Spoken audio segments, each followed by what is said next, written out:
Well, good morning and welcome to another Wine Steward video. Thank you for watching, and here we go. We're going to tell you about what's going on this week, and that would have to do with what's happening at the wine bar, what's happening up on our mezzanine this Sunday as a special event for 28 RSVPs, of which we would love to have about 8 or 10 more signing up.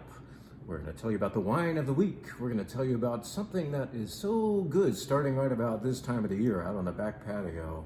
But let's start with this. This is fresh baked bread. I did 4 loaves this morning, and this is a sourdough country bread that I like to make about once a week and offer to you up here at the wine bar. We also use it at our sit-down events. And I've kind of hit my stride again. I was in a slump with the bread. It was coming out too dense and unrisen, and now we're back, as you can see, to the good stuff. And the nice thing about this bread is it stays good for several days. And so all we do is heat it up for you and bring it out with some fantastic olive oil from Tuscany. And even if it's 2 days after we baked, it is really, really nice bread. So you ought to check it out. It is offered on our wine bar menu. I'm going to leave it up there. We're going to put other things in front of it, but we just want to tantalize you during this entire video with the visions of bread here. So let us now tell you about the event this Sunday, for which we would love to have about 8 or 10 more signups. It's a really unique event, and you're looking at a very unique label right now. That's a bird turning cartwheels. It appears to be a magpie, and in fact, in France, they call that a margot, and the name of this particular wine has something to do with a bird that's somewhat inebriated, I believe, hence the cartwheels. This is from the family of Paul Durousset. Paul Durousset is an importer of wines from France. He has a small book. In other words, he works with little producers over there, brings over small amounts of their wine, and he, in fact, is from France, from the family, the region, actually the village of Pierre-Clos in the Macon area of Burgundy, France. His family is still back there making very good wine, and Paul, of course, imports some of that along with other good things.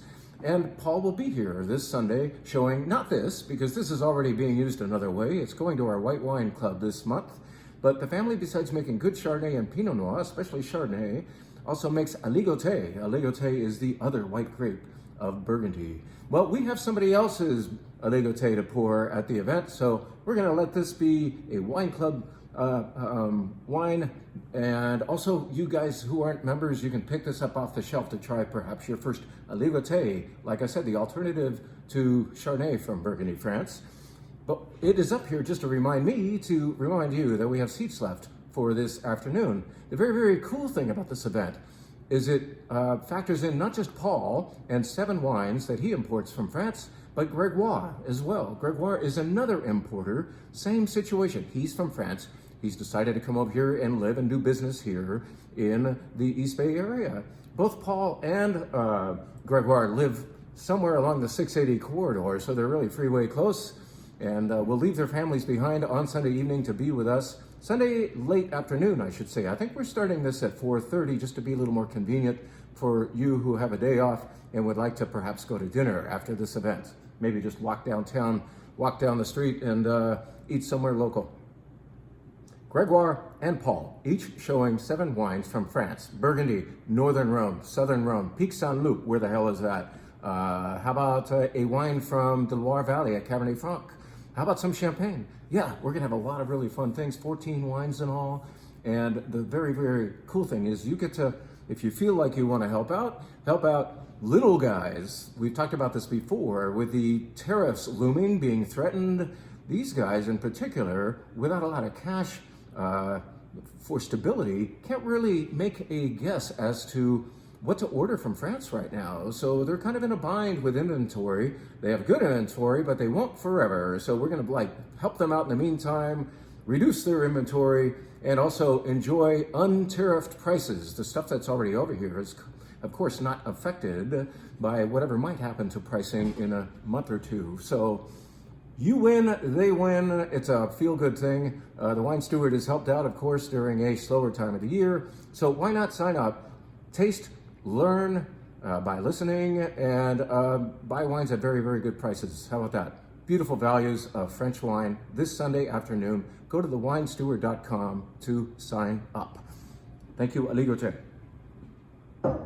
Now, what should we tell you about? Let's tell you about the wine of the week. Here it is. This is called Tiburon. And you're saying, well, what is that? Is that the name of the producer? Is it the name of the location? Well, in this case, it's neither, even though it's from France. And a French wine is often identified in the French geography is often identified in the largest font. So is Tiburon a place? No, it's not. In this case, it's the name of the grape.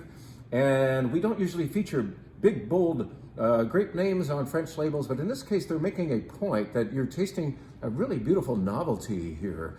Tiburon has been growing in the south of France, in Provence in particular, for a very long time, joined by Cinsault and Grenache, a little Syrah, perhaps some Carignan, and is employed in the making of rosé wines, dry rosé, as you're seeing right here. This is a dry rosé made nearly entirely of Tiburon, and that's the novelty going on here, because Tiburon is a great grape for rosé, but it's not a dependable grape for the farmer. It's known for having coulure every other year, perhaps. Coulure is the feature of a grape cluster's development out in the vineyard, and there is something that's about to happen right now called flowering, where just like apple blossoms happen and almond blossoms too, so do grape blossoms. They don't look quite like flowers though, they look a little bit different, but that is about to happen. Hopefully the rain will come and go before it happens, because that can mess things up and cause coulure. But some grape varieties are more unstable when it comes to the little BB not turning into a full-size grape, and that's the grape, not malady necessarily, but the dysfunction called coulure. Tiburon is known for having it. That's why the farmer doesn't put too much stock into it. Yes, they want to have it in their vineyard, but they also know that in some years they won't have a Tiburon crop. Well, apparently it works pretty well for this producer, because we have been carrying it for, gosh, probably 8 vintages in a row now. So Tiburon happens here to the tune of 85%, and then it's helped out by Grenache at 15%. Tiburon, what's its feature? It's not as fruity as Grenache necessarily. It can be a little earthy, slightly herbal, and yes, there's fruit. It's what I call a more savory rosé from the south of France, from Provence, France. Well, what a nice segue from the wine of the week, Tiburon Rosé, which is actually on our wine bar too, to the idea of what to drink with dry rosé. And I might as well say that we are getting a lot of our favorites back in right now. Yes, the familiar label of Saint-Roch is back down there on the shelf. This other one that we've carried for the last couple of years called Fleur de Provence, all 3 of these come from Provence. We love Provence Rosé in particular. We certainly have other ones to offer you, but these 3 are fun. You might even want to take them home to a party and do a little taste test and see how the difference is with these different rosés. Well, what to eat with these rosés? The best thing, in my opinion, is on a warm summer afternoon, a salade niçoise. Salade niçoise is a salad that employs often butter lettuce, sometimes romaine lettuce. There are a lot, in fact, interpretations of this salade niçoise. It depends on where you are, whose place you're eating at. There's a lot of things you can do, but basically it's a big bed of lettuce.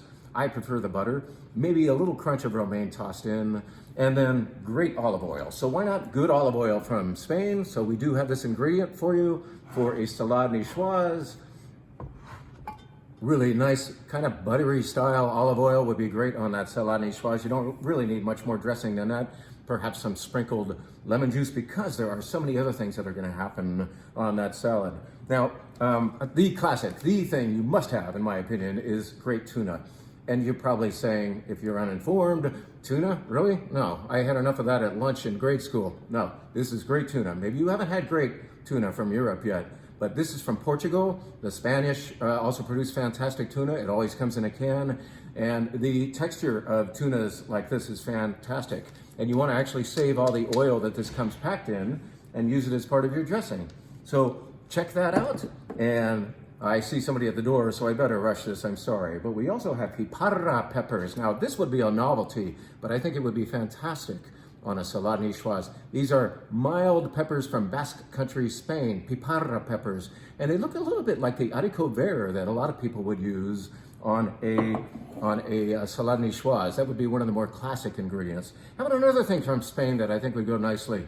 These piquillo peppers, otherwise known as pimentos. These sliced up and put onto that salade niçoise would be great. All these cold refrigerated things on that salad with that tuna, And hard-boiled egg, got to do that. We don't sell those. We don't sell the little potatoes or the little string beans, but we've got a lot of the ingredients, and that's just what we want to tell you today. We have so many of the things that work so nicely with these dry rosés in the form of combined a Salade Nicoise. You got to do it sometime. Your life will change. Mine did. I was on my way to a Cabernet Society tasting in the Napa Valley with a couple of people. I think it was Kent and Eric, and maybe Kent Lincoln as well, going up as a group, and we stopped at Bistro Gentil in Yountville. And instead of ordering Cabernet, because we were in the Napa Valley, why not order Cabernet? Well, we were at a French restaurant in the Napa Valley, so we went for dry rosé, and I ordered a Salade Nicoise there. And it was a warm afternoon, and that's when the bell rang for me. Anyway, I recommend you do that. I'm parched. Tiburon Rosé, don't forget it, all right? Now, we've already mentioned the wine bar, so let's tell you really quickly about what is happening besides the dry rosé. Well, other dry rosés. In fact, instead of a white flight, we have 5 dry rosés in a row this week.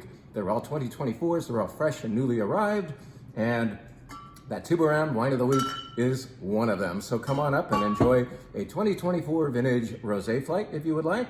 If you want to get into the reds, the red flight consists entirely of Italian wine. I might have talked this wine up before, but I can't talk it up enough. This is the final wine in the Italian wine flight. And it consists of 85% Carignano, otherwise known as Carignan, and it has a little Cabernet and Merlot to help it out. But this wine called Marua is from Sardinia, Italy. Bigger wine, husky, kind of grouchy, but has a twinkle in its eye, as I've said before, I'm sure. I use that one a lot. I just want to point out, yes, I've said there's a rosé flight, there's an Italian red flight, but there's other things to do at our wine bar these days, and I want to announce with trembling pleasure that the beer is finally back. We've made some repairs to our beer system, and now you can enjoy a beer up at our wine bar. How about that? The beer bar? I don't know. Anyway, this is Bavik. I like this Pilsner myself. Others of you like the IPAs, but this is old man beer, they sometimes say, but, well, I'm getting there. How about another thing to enjoy at the wine bar? Have you had vermouth over ice in a glass yet? Well, you need to have it. And this one from Italy is fantastic. We have, I think, 2 offerings right now of vermouth. Try vermouth. It's slightly fortified. It's got botanicals going on. It's very refreshing, especially poured over ice. So you could do that on our wine bar. Let's remind you as well that we do have non-alcoholic offerings, including one of the best non-alcohol cocktails I've ever had. And this is a spicy margarita knockoff. No alcohol in it, but really, really good, especially with ice. So we recommend you try that too at our wine bar. The people down at the door are getting very, very insistent now, so I'm gonna go down and let them in. Thank you so much for watching and all of your support. Thank you for all your help during Easter week too. That was great to see so many of you. Have a good one.